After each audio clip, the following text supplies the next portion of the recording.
I was home by myself. I fell asleep on the couch.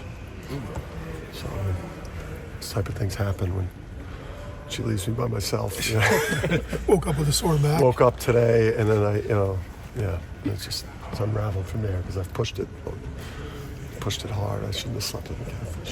So was that picture they posted the other day, you laying down in the Well, I mean, maybe I just got to give everything, right? And I had maybe I'm breaking down, maybe partially I'm breaking down because we're pushing so hard, this is probably the hardest I've coached the team.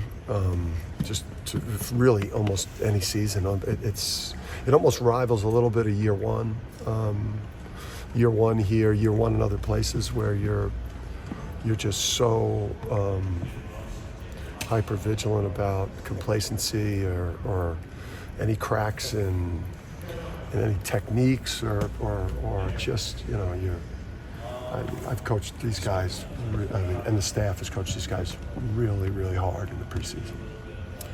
You got some new hardware photos there?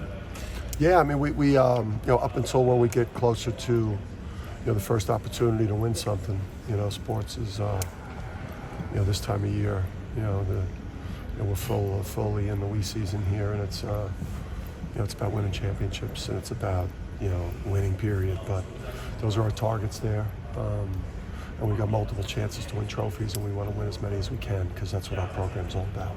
Jaden. How's Jaden Ross fitting in? Jaden's fitting in great. I think he's been a surprise in a way because he's always been a great prospect and huge upside, but he's worked his way into the rotation. Unless plays his way out of the rotation, but he's played his way in, and I would say that I don't know that when we recruited him, we didn't we talked a lot about long term and where we thought he could be year 2, year 3, and he's got the look of a guy that is going to help us potentially this year, and not a lot of freshmen are doing that on teams. Why, what's he doing? Just I think the great pedigree. Your dad played football at Rutgers, and mom played volleyball at Rutgers. So great athletic pedigree, and played at a really good high school program this past year where he coaches those guys pretty hard, and it's college type of practices and accountability and seriousness to the work. So. That's a big benefit if you could ever get a guy that knows how to practice and knows how to play in structure and understands philosophy on both ends of the court. And then he's like what everyone's looking for in basketball, 3-and-D player with some serious athletic ability, make threes, the potential defensively to be really outstanding, and then great athleticism and length, size. He talked about the importance of having bulked up a little bit. Yeah. Is it a tricky balance for a player like that? Because you obviously want him to remain wiry and bouncy as well. Yeah, but he's he needs the physical strength, and I think we learned our lesson with Andre. When Andre Jackson came in here, he put on like too much muscle too quick, and it wasn't a good situation. So. He's in a great place, so we're monitoring. We get like daily weight checks. So he was 201 today. He said, "Is that about right for him?"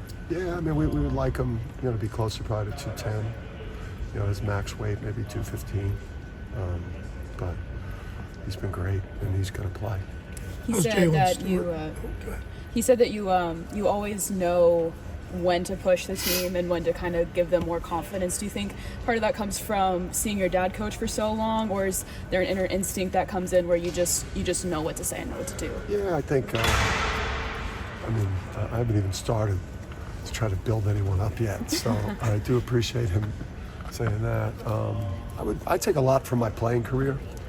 I played for such great coaches, and I feel like I have sometimes when you were like a pretty good player, sometimes that's like the best thing because you could relate to the whole roster.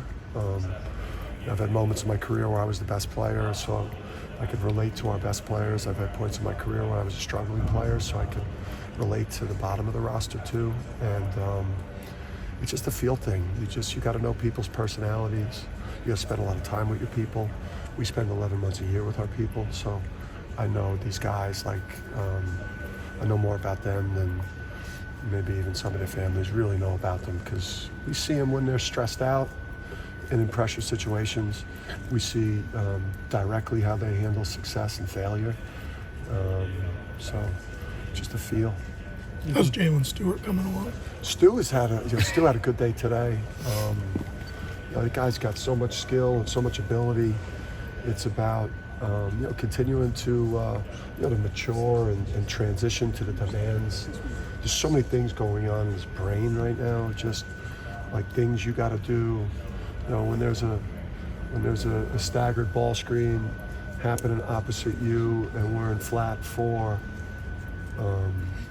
And then at the other end of the court, we're running floppy 5, twist, slip, jet. It's like there's a lot to process. So for these guys, you got to be really, really smart, to play sports in a somewhat complicated system. And our system, both ends of the court, is fairly complicated. So, but his talent's high level. I just hope he keeps taking steps and continues to trust the process. How different has the offseason been so far this year? More demanding for me and for the group.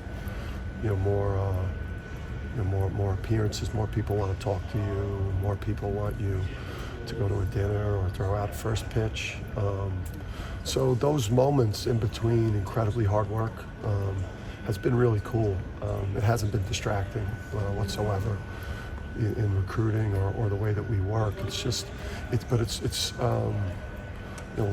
when you win something big, it's really, really great in between working your ass off to be able to go and do some cool stuff. So that's, it's part of why you push again. You compared how hard you're coaching this year's team to year one. What have you learned since then, as far as like where to spend your energy and where to use it up? Yeah, I think I think we've identified the way that we want to play. I think we've evolved and improved as a coaching staff. I've improved as a coach.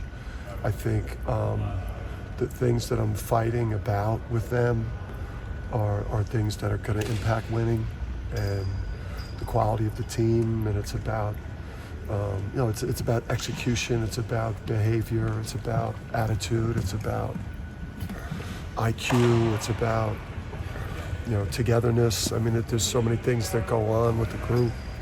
So I just feel like I'm probably not as petty, and I don't really look to pick the fight just to cause a reaction now. I'm really just trying to root out the things that I know are going to make us lose. I read that you guys had a cardboard trophy last year. Are you guys going to have another one this year? I got a bunch over there waiting.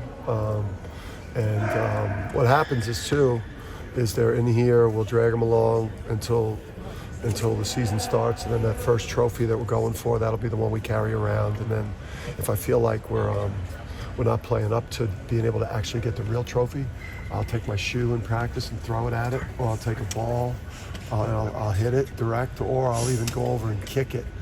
And so by the time we actually go for the real trophy, it's going to be pretty beat up.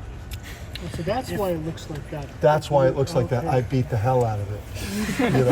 It's like I could go and wrestle Tom Moore, or I could just go and beat up the replica. It seems like you're blaming the airport people.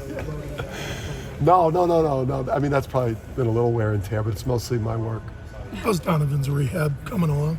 He's he's in here shooting and shooting jump hooks, and he's doing things on the court now. And again, it's just you want everything in a weird way. You almost try to want to, hey, why is he out there? Well, it's the next step in his protocol. So, are you sure? Because we want to make sure he's healthy for the long haul. But he's progressing, and he's told me, what date he'll be back for his first practice. Do you want to share that, or is that? If in an imaginary world you were playing a high-level D1 program this weekend, you think you guys are ready for that, and would you be looking forward to, that test? Yeah, I think we're at that point now because we do. We have to see what we think. The way that we're approaching things, the rotation. Who can carry over practice to game pressure. So there's things that we're going to see that is going to be adverse and then hopefully positive too. And these are just great moments, and it's probably the most of the 30 practices we get. These 2 are like the most valuable because it's game pressure, but you're experimenting, you're seeing what different things look like, you're testing your team a little bit. I think you said last week that more or less, you kind of have the idea of 4 guys who'll probably start. Is that the deal? Kind of one spot sort of up for grabs still, or? Yeah, even in going into today, I think we mixed up that first group, and I didn't really love the first group today.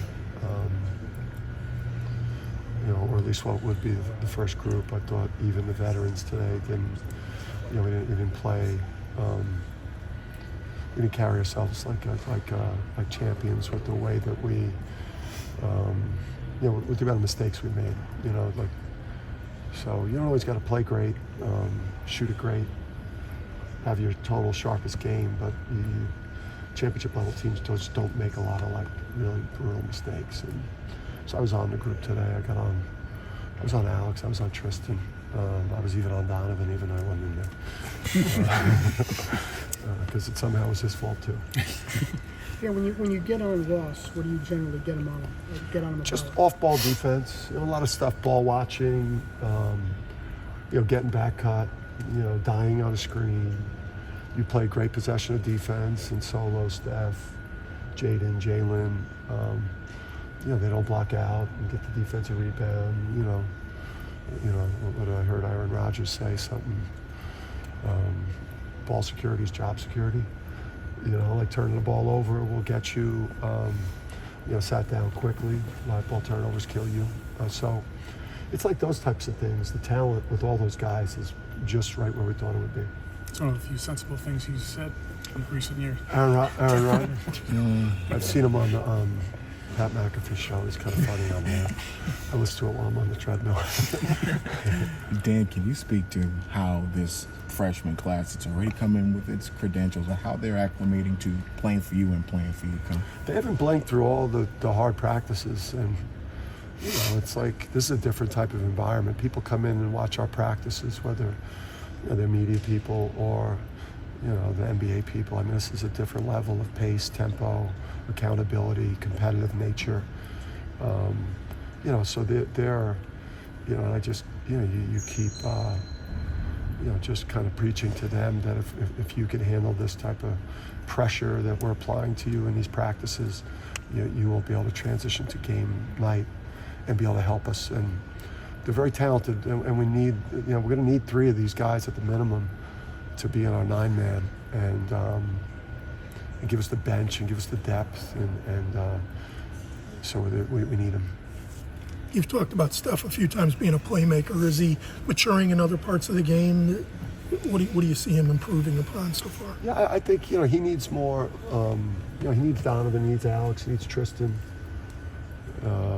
Hassan, Samson, even Cam, to do. I think to make it a little bit easier on the coaches with Steph, and do even more of taking him under their wing and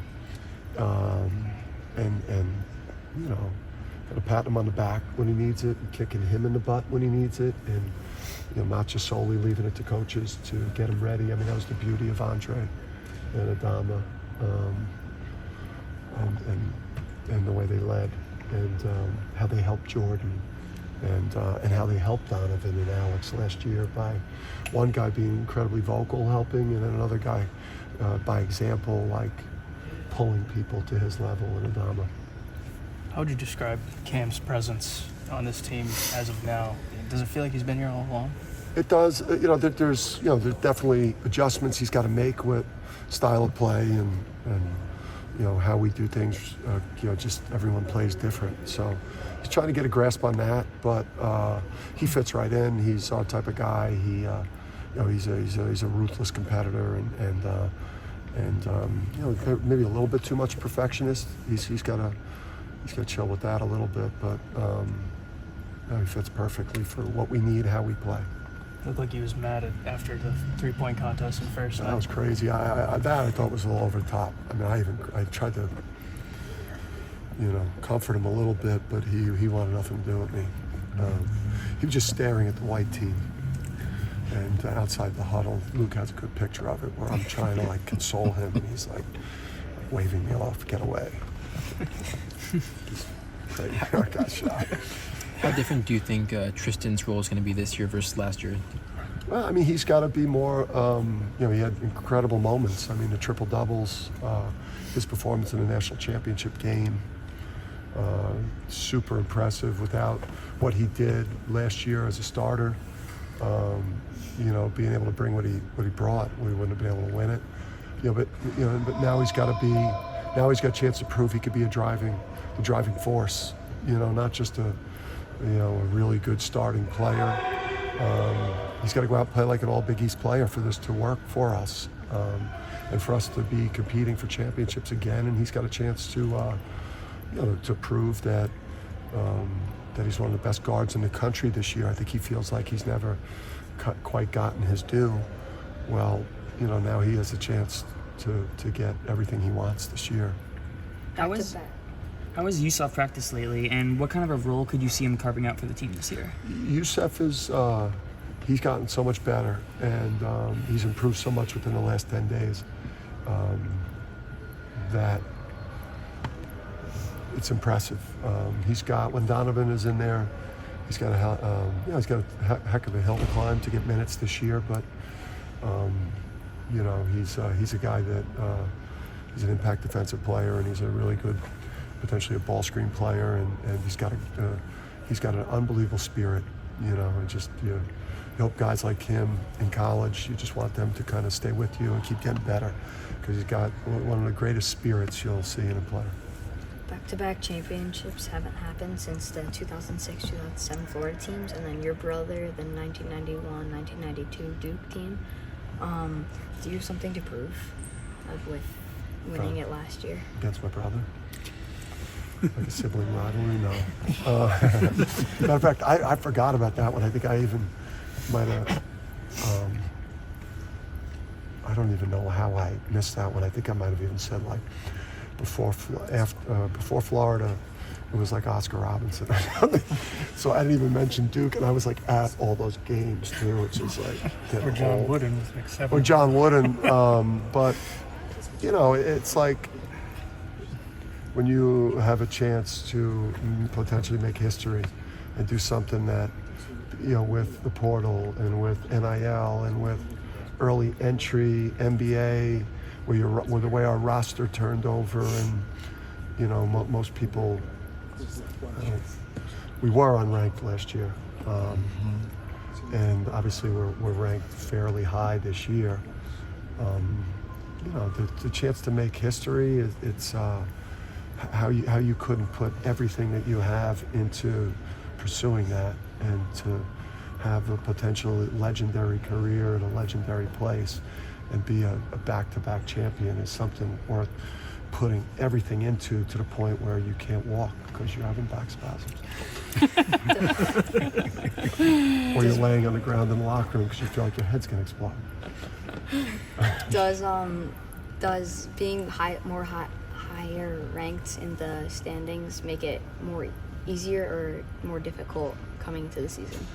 We have the bigger target because we won it last year, and then we've got some players like Donovan and Steph who've got huge targets on them because they're mocking in lotteries. So obviously players are going to be gunning for them. Teams, I mean, we were the most successful team in the country last year. Everyone dreams of winning a national championship. So whether you're at UConn, when you're at UConn, it doesn't matter whether you're ranked first or unranked. It's probably worse if you're unranked because of the history of the place.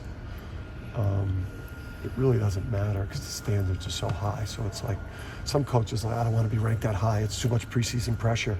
If you're coaching at like 5 schools in the country in college basketball, the pressure is it's a pressure cooker no matter what. So it's like, just rank me 1. I'd rather be 1, to be honest with you, than 6 because it don't matter.